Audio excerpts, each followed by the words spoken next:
Dans l'Épître aux Philippiens, le chapitre 3, verset 20, l'apôtre Paul révèle une dimension essentielle de l'identité chrétienne qui transcende le temps et l'espace. En affirmant que notre citoyenneté est dans les cieux, Paul s'adresse à une communauté de croyants confrontés à divers défis dans la ville de Philippe, une colonie romaine. Les Philippiens, bien que profondément ancrés dans leur culture locale, sont appelés à comprendre que leur véritable appartenance ne réside pas dans un statut terrestre, mais dans une relation spirituelle avec Dieu. Il souligne ici l'importance de cette nouvelle identité, qui permet de naviguer les complexités de la vie moderne, tout en maintenant l'ancrage dans la foi. Dans le contexte historique du 1er siècle, les Philippiens vivaient dans une société où l'honneur et la réputation étaient primordiaux. Face à des pressions sociales et des attentes culturelles, Paul exhortait ses lecteurs à ne pas se laisser influencer par des valeurs éphémères. Au lieu de cela, il les incitait à se concentrer sur les privilèges de leur citoyenneté céleste, qui apporte réconfort et espoir. En établissant une distinction claire entre le monde matériel et le royaume de Dieu, il encourageait une vie guidée par des principes spirituels plutôt que par des préoccupations terrestres, ce qui résonne encore dans notre lutte quotidienne pour rester fidèle à notre foi au milieu des distractions contemporaines.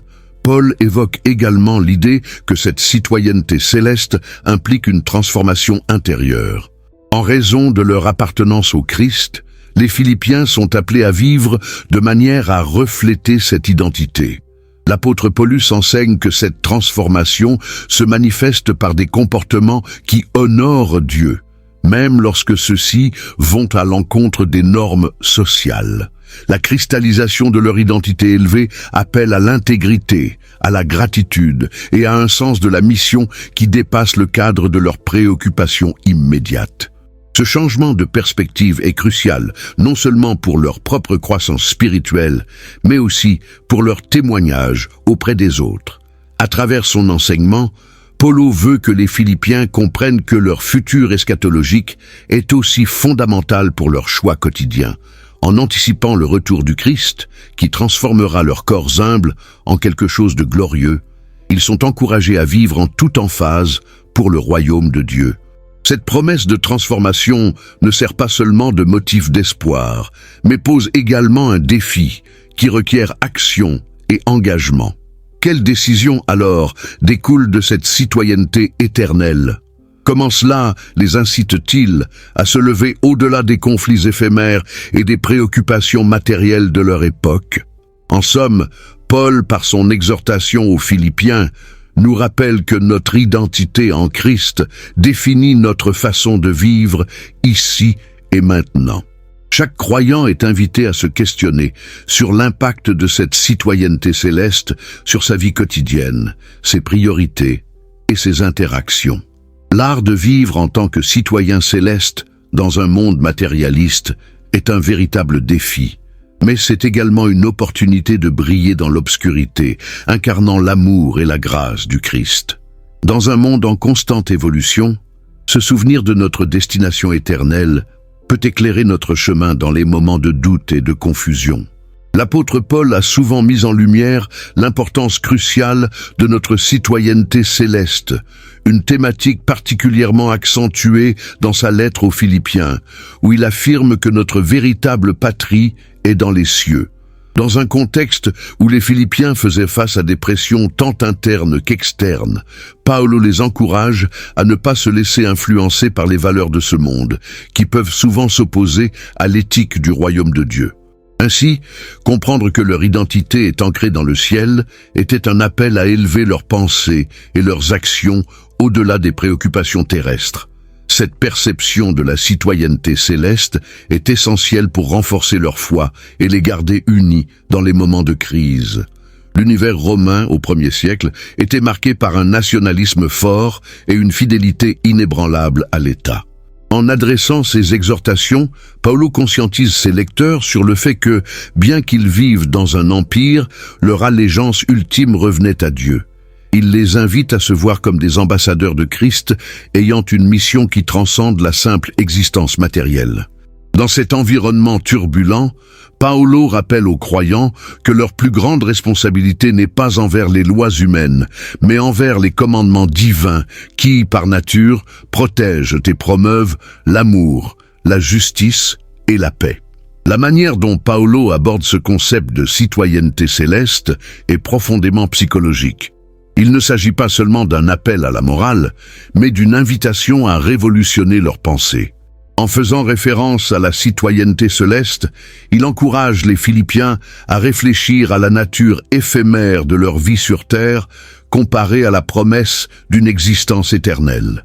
Ainsi, ils sont appelés à vivre dans la lumière de cette réalité spirituelle, remettant en question les priorités qui souvent les détournent de leur objectif ultime. Paolo leur propose un modèle alternatif à celui que la société leur impose, les incitant à incarner les valeurs du royaume de Dieu dans leur quotidien. La prise de conscience de cette dimension céleste n'est pas seulement théorique, elle a des implications pratiques et éthiques profondes pour les croyants. Lorsque Paolo évoque cette citoyenneté, il souligne également la nécessité d'une transformation intérieure, celle qui influence la manière dont on traite autrui, comprend la souffrance et cherche la justice. L'apôtre suggère que, en tant que citoyens des cieux, ils doivent être des porteurs d'espoir et de réconciliation, même au milieu de l'adversité. Cela fait écho à la vision d'une communauté chrétienne forte et résiliente, capable de surmonter les divisions et d'unir les cœurs autour de la mission divine. En somme, l'enseignement de Paolo sur la citoyenneté céleste est un appel à une vie plus consciente et engagée. Il questionne chaque croyant sur ce qui façonne véritablement son identité et ses aspirations. Dans un monde où les distractions sont multiples, son message résonne comme une invitation à se recentrer sur l'essentiel. Vivre de manière à honorer cette citoyenneté, à être des témoins authentiques de l'amour de Dieu. Cette conviction profonde pousse les croyants à ne pas ignorer leur but, mais à le poursuivre avec détermination, transformant ainsi leur existence quotidienne en un reflet de leur appel céleste. Avant de plonger plus profondément dans cet appel à une vie plus consciente et engagée, pourquoi ne pas faire le choix d'embarquer avec nous sur ce chemin riche de sens? En vous abonnant à notre chaîne, vous rejoignez une communauté qui explore ensemble les vérités bibliques et apprend à vivre pleinement selon notre citoyenneté céleste. N'attendez plus, faites partie de cette aventure spirituelle et laissez-vous inspirer par chaque nouveau contenu qui éclaire notre engagement envers le royaume de Dieu. L'apôtre Paul a rappelé à l'église de Philippe que leur citoyenneté est céleste, en Philippiens 3:20. Ce message n'est pas seulement une déclaration de foi, mais une profonde compréhension des implications spirituelles de vivre en tant qu'étrangers sur cette terre. À cette époque, les chrétiens faisaient face à des persécutions et des désaccords sur leur identité, souvent tiraillés entre leurs racines culturelles et leur engagement spirituel. En soulignant que leur véritable nation se trouve au ciel, Paul les encourage à ne pas se laisser entraîner par les distractions du monde matériel, mais à viser plus haut. La notion d'être un étranger évoque un sentiment d'aliénation, mais également d'espoir. Paul, avec son expérience des luttes et des épreuves, savait que cette terre ne devait pas être leur seul foyer. Les défis auxquels faisaient face les Philippiens reflètent une réalité actuelle pour beaucoup de croyants, marcher à contre-courant des valeurs dominantes. En se souvenant qu'ils sont des citoyens du ciel, ils sont appelés à adopter des comportements et des attitudes qui reflètent cette identité. Ainsi, les épreuves deviennent des occasions d'affirmer leur foi en vivant de manière distincte, ce qui, inévitablement, attire l'attention sur leur témoignage. En effet, être considéré comme étranger sur terre implique une responsabilité. Paul encourageait les Philippiens à vivre de manière digne de l'Évangile, ce qui signifie que leur conduite doit témoigner de leur foi et de leur intégrité en toutes circonstances. Ils sont invités à développer des relations authentiques fondées sur l'amour et le respect, tout en restant fidèles aux valeurs du royaume de Dieu. Cette exigence n'est pas uniquement pour leur bénéfice, mais sert aussi de lumière pour ceux qui les entourent. De cette manière, les habitants de Philippe étaient appelés à incarner l'amour du Christ dans un monde qui manquait souvent de compassion. Cette perspective spirituelle de la citoyenneté céleste influence profondément la manière dont les croyants perçoivent les défis de la vie quotidienne. En comprenant qu'ils ne sont que de passage, ils sont encouragés à rechercher des priorités qui reflètent les valeurs divines plutôt que celles de la culture ambiante. Chaque choix devient une occasion de démontrer la réalité du royaume de Dieu, que ce soit à travers des actions de justice, de miséricorde ou de service. En intégrant ces enseignements dans leur vie, ils ne perdent jamais de vue l'objectif suprême, glorifier Dieu dans tout ce qu'ils entreprennent. À travers ces réflexions, Paul offre aux Philippiens non seulement un remède spirituel contre la dépression et le découragement, mais aussi un cadre pour vivre pleinement leur foi. En tant qu'étrangers sur terre, ils doivent s'élever au-dessus des préoccupations matérielles et viser à jouer un rôle actif dans la construction du royaume de Dieu ici et maintenant. Cela demande courage et détermination, mais la promesse de leur appartenance éternelle au ciel offre l'espérance nécessaire pour persévérer malgré les défis. Ainsi, leur identité spirituelle devient la source de leur force, les transformant en agents de changement pour un monde souvent en désordre. L'apôtre Paul a écrit aux Philippiens que notre citoyenneté est dans les cieux. Philippiens 3:20, rappelant aux croyants la nature temporaire de la vie terrestre. Ignorer cet objectif céleste peut sérieusement perturber notre quotidien, nous entraînant dans une spirale de préoccupations matérielles et d'inquiétude. Au 1er siècle, la communauté chrétienne de Philippe se trouvait confrontée à des pressions externes, notamment les persécutions et les attraits du monde romain. L'enseignement de Paul leur rappelle que leur véritable identité, celle de citoyens du ciel, devait transcender ces difficultés, transformant ainsi leur façon de vivre chaque jour en les orientant vers des préoccupations spirituelles plutôt que mondaines. Dans la lettre aux Philippiens, Paul encourage ses lecteurs à se concentrer sur les valeurs du royaume de Dieu, une invitation qu'il adresse toujours avec passion. Ignorer ce but céleste est comparable à naviguer sans boussole. L'individu peut se retrouver à la dérive, subissant les influences du monde et oubliant sa mission divine. En effet, dans un monde où les succès matériels sont souvent idolâtrés, il est facile de se laisser détourner du chemin, perdant de vue ce qui est vraiment important. Ce déplacement de l'attention peut mener à une anxiété accrue et à des relations superficielles, car les choses éphémères prennent souvent le pas sur les vérités éternelles. Le quotidien des croyants qui perdent de vue leur objectif céleste peut rapidement devenir morose.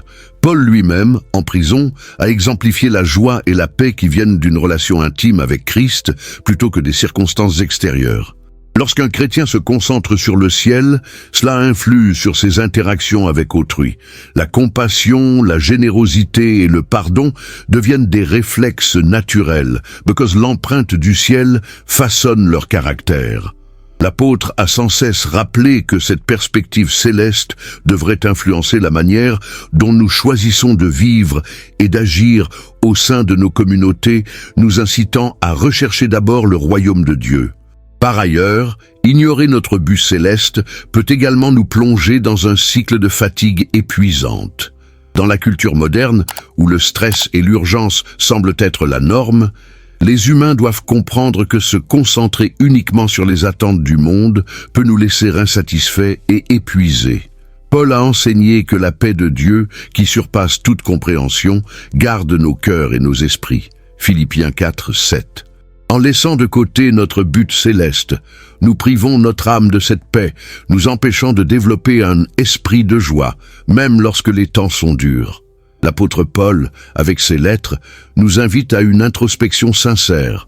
En choisissant de vivre une vie inspirée par cet objectif céleste, les croyants peuvent embrasser une existence pleine de sens, remplie de promesses et de vierge d'espoir. Ces idées résonnent fortement aujourd'hui, alors que les chrétiens sont toujours confrontés aux défis d'une société qui valorise souvent le matériel sur le spirituel. Ce contraste entre vivre avec un but transcendant et le désespoir d'une existence focalisée sur le temporaire est fondamental pour comprendre les implications profondes de l'enseignement de Paul sur notre vie quotidienne. L'apôtre Paul, dans sa lettre aux Philippiens, met en lumière les dangers inhérents à la fixation sur les biens matériels. Il souligne que notre citoyenneté est dans les cieux, et par conséquent, attacher une importance excessive à nos possessions terrestres peut nous détourner de notre véritable but spirituel. À l'époque de Paul, les Philippiens se trouvaient dans une région où la culture valorisait fortement le statut social, souvent associé à la richesse et aux possessions. Paul invite alors ses lecteurs à réévaluer leurs priorités, à se concentrer sur ce qui est éternel plutôt que sur ce qui est éphémère. Les Écritures témoignent de nombreux exemples de personnes absorbées par des préoccupations matérielles avec des conséquences désastreuses. Par exemple, l'histoire du jeune homme riche qui, malgré son respect des commandements de Dieu, n'a pas pu se détacher de ses richesses pour suivre le Christ. Paul, en énonçant ses enseignements, rappelle que la quête incontrôlée de matériel peut devenir une barrière dans notre relation avec Dieu. Ainsi, il encourage la communauté de Philippe à rechercher la croissance spirituelle plutôt qu'une accumulation matérielle qui, à terme, ne saura satisfaire les véritables aspirations de leur cœur. La lettre à Timothée présente aussi des connaissances pertinentes sur cette question, invitant à la réflexion sur ce que signifie réellement être riche. Paul dit que ceux qui désirent être riches tombent dans un piège, dans de nombreuses tentations qui les entraînent vers la perdition. Ce conseil, qui a résonné à travers les siècles, continue d'avertir les croyants actuels sur la nature trompeuse des biens matériels. Cela pose alors une question cruciale pour le chrétien contemporain. Où se trouve la ligne de démarcation entre l'utilisation saine des ressources et l'obsession pour l'accumulation? Les dangers de se concentrer sur les choses matérielles vont au-delà de la simple distraction. Ils peuvent mener à un asservissement journalistique où l'individu se retrouve piégé dans des comparaisons constantes avec autrui. L'apôtre Paul, en reprenant ce sujet, urge ses lecteurs à élever leur regard vers les cieux, à s'éloigner de ces pièges qui pourraient les éloigner de leur foi. Dans une société où la consommation et l'apparence prédominent, ce message reste d'une pertinence aiguë, incitant les croyants à examiner leur cœur et leur motivation. En fin de compte, l'invitation de Paul à se concentrer sur les réalités célestes amène à une réévaluation constante de ce qui est véritablement précieux. Il enseigne que nourrir notre esprit et notre âme, plutôt que notre ego matériel, nous permet de vivre efficacement et d'être une lumière dans un monde souvent obsédé par le bien-être matériel. Cette notion souligne que l'essence de la foi chrétienne ne réside pas dans ce que nous possédons, mais dans notre relation avec Dieu et notre engagement envers sa volonté. Le message de l'apôtre Paul, particulièrement dans sa lettre aux Philippiens, évoque avec force l'importance d'une vision céleste, un appel à orienter ses pensées et ses actions vers les réalités spirituelles. Dans Philippiens 3:20, il rappelle aux croyants que leur citoyenneté est dans les cieux, encourageant ainsi une perspective qui dépasse les défis matériels et temporaires de la vie. Ce verset résonne profondément dans le cœur de ceux qui, tout en faisant face à des luttes quotidiennes, choisissent de vivre en fonction de leur identité divine. L'impact de cette vision céleste se révèle dans de nombreux témoignages de foi, illustrant comment une perspective orientée vers le ciel peut transformer des vies. Prenons par exemple l'histoire de Marie, une jeune femme ayant traversé des périodes de grande incertitude et de désespoir. En se rappelant des enseignements de Paul sur le fait que sa vraie citoyenneté est céleste, elle a commencé à réévaluer ses priorités. La foi en un avenir glorieux lui a offert une lueur d'espoir, la poussant à s'engager dans des actions de bienveillance et de service envers les autres, témoignant de la foi qu'elle portait dans son cœur. Marie est devenue un symbole vivant de l'impact transformateur d'une vision céleste, inspirant ceux qui l'entourent à voir au-delà de leur lutte personnelle et à s'unir pour un but plus élevé. De multiples histoires similaires renforcent l'enseignement de Paul et mettent en lumière l'importance d'une vision orientée vers les cieux dans la vie quotidienne. Paul lui-même, en tant que missionnaire, a souvent été confronté à des épreuves. Il a enduré la persécution, la pauvreté et même l'emprisonnement.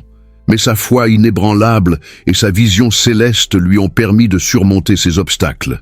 Les Philippiens, face à des défis similaires, ont été encouragés à ne pas se laisser abattre par les circonstances, mais à s'élever au-dessus en s'appuyant sur la vérité que leur identité était enracinée dans le royaume de Dieu.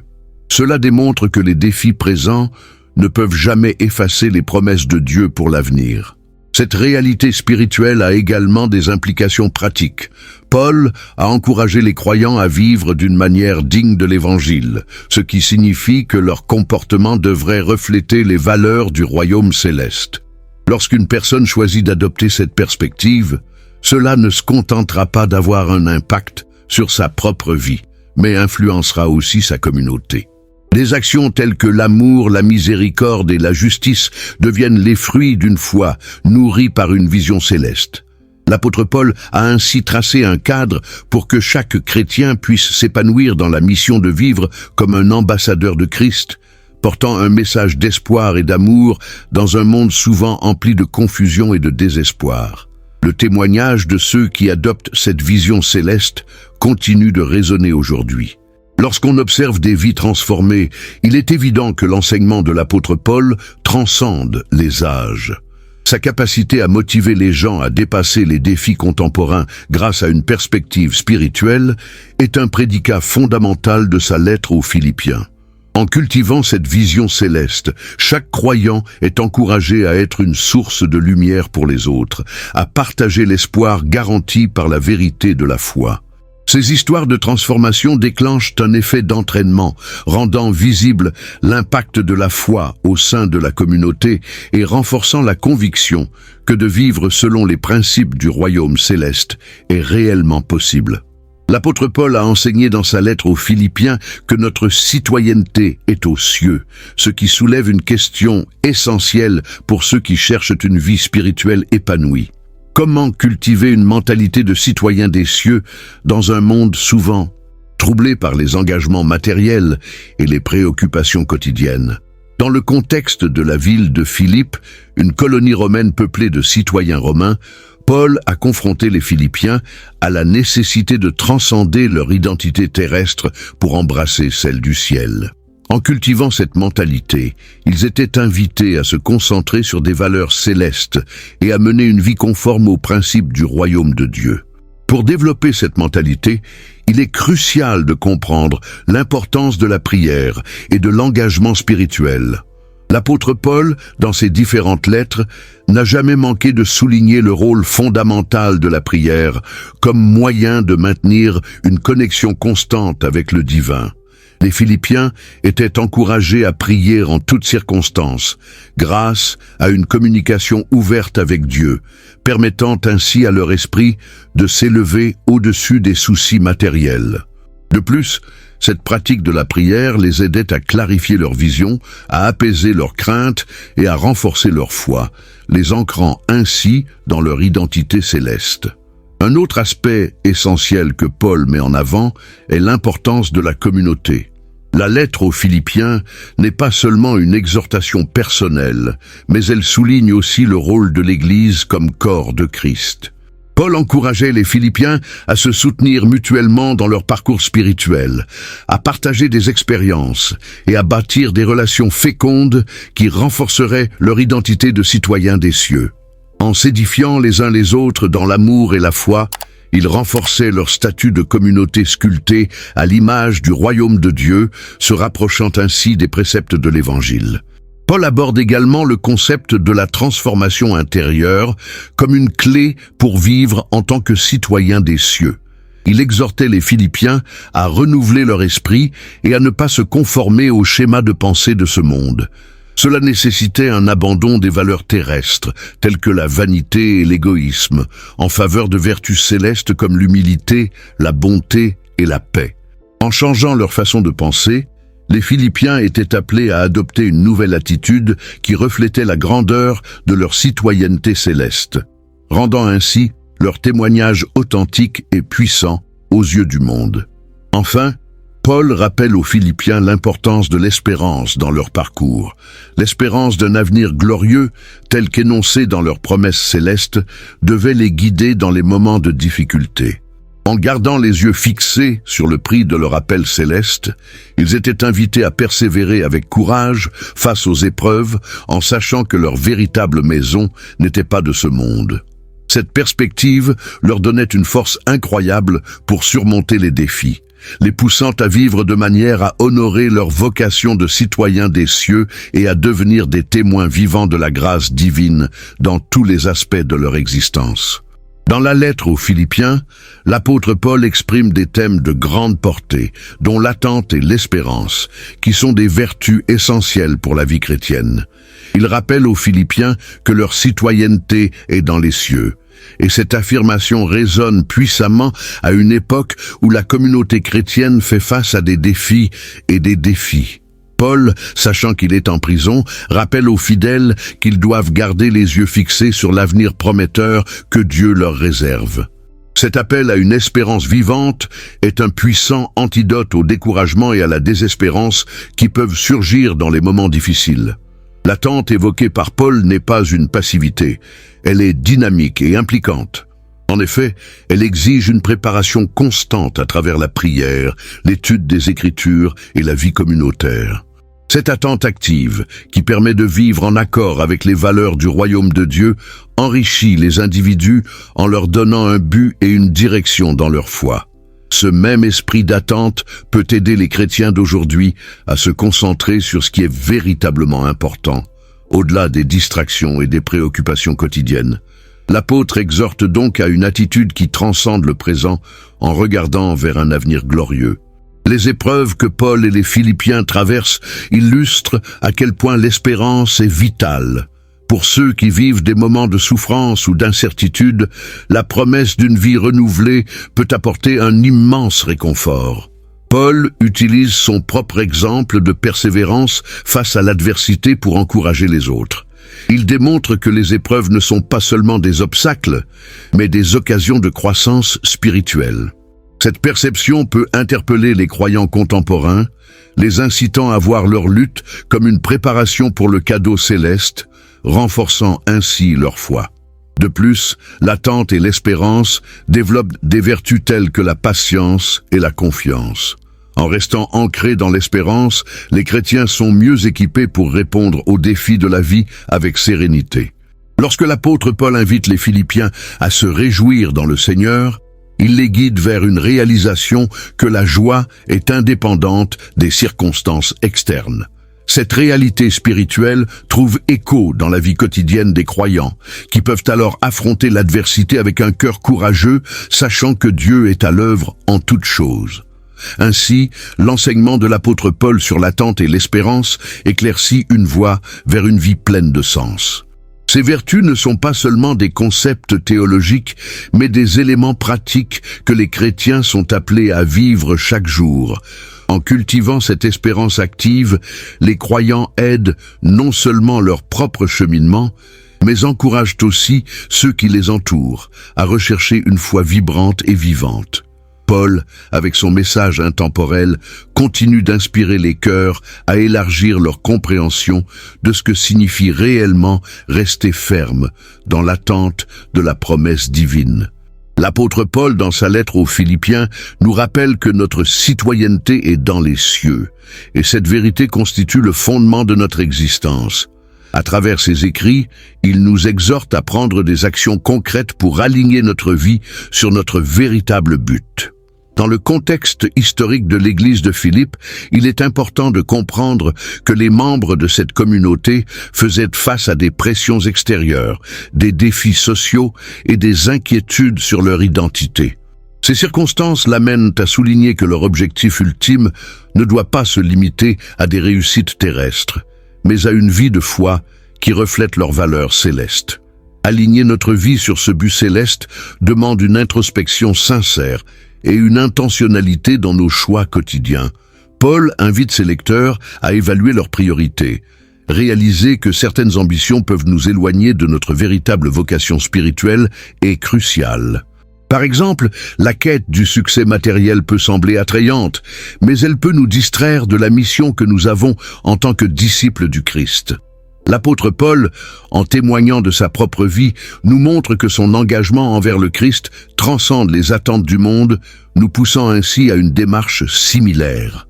Cette idée d'action concrète peut se traduire par des changements dans nos habitudes et notre manière d'interagir avec les autres. Paul nous exhorte à vivre de manière à ce que notre comportement soit éclairé par notre appel. Dans sa lettre aux Éphésiens, il rappelle que notre vie doit refléter l'amour et la lumière du Christ. Cela implique de faire preuve de compassion, de bonté et d'intégrité. Les petites décisions quotidiennes, en accord avec nos valeurs célestes, peuvent aboutir à des changements significatifs dans notre communauté et dans notre propre vie. En parallèle, il est essentiel de considérer les outils que Paul met à notre disposition pour nous aider sur ce chemin. La prière, l'étude des Écritures et l'engagement communautaire font partie des pratiques spirituelles qui nous rapprochent de notre but. L'apôtre nous encourage à chercher Dieu dans toutes nos voies et à céder à la direction de l'Esprit. Ces moments de connexion avec le divin sont des occasions de renouveler notre vision et de réajuster nos actions pour qu'elles correspondent à notre réelle vocation. Ce voyage spirituel ne se fait pas seul. La communion avec d'autres croyants joue un rôle indispensable dans notre croissance. Au-delà de l'application personnelle, l'enseignement de Paul soulève une question plus vaste. Comment notre engagement individuel influence-t-il la communauté de croyants? En adoptant un mode de vie qui reflète notre citoyenneté céleste, nous inspirons également les autres. Chaque acte de foi, aussi petit soit-il, contribue à un mouvement collectif vers la lumière du Christ. La lettre aux Philippiens illustre comment un cœur aligné sur le but divin peut transformer une communauté. Il ne s'agit pas seulement d'une quête personnelle, mais d'une mission partagée, conçue pour apporter l'espoir et la guérison aux âmes qui nous entourent. Dans cette vidéo, nous avons exploré l'importance de Philippiens 3:20 et comment ignorer cette vérité peut nous faire manquer notre objectif spirituel ultime. Il est essentiel de rester conscient de notre véritable citoyenneté céleste pour orienter nos vies avec sagesse et foi. Réfléchissez à ce que cela signifie pour vous personnellement et comment vous pouvez appliquer ce principe au quotidien. Si vous avez apprécié cette vidéo, n'hésitez pas à vous abonner pour plus d'études bibliques, à aimer cette vidéo et à partager vos réflexions ou questions dans les commentaires ci-dessous. Merci de nous avoir rejoints aujourd'hui et à bientôt pour une nouvelle découverte ensemble dans la parole de Dieu.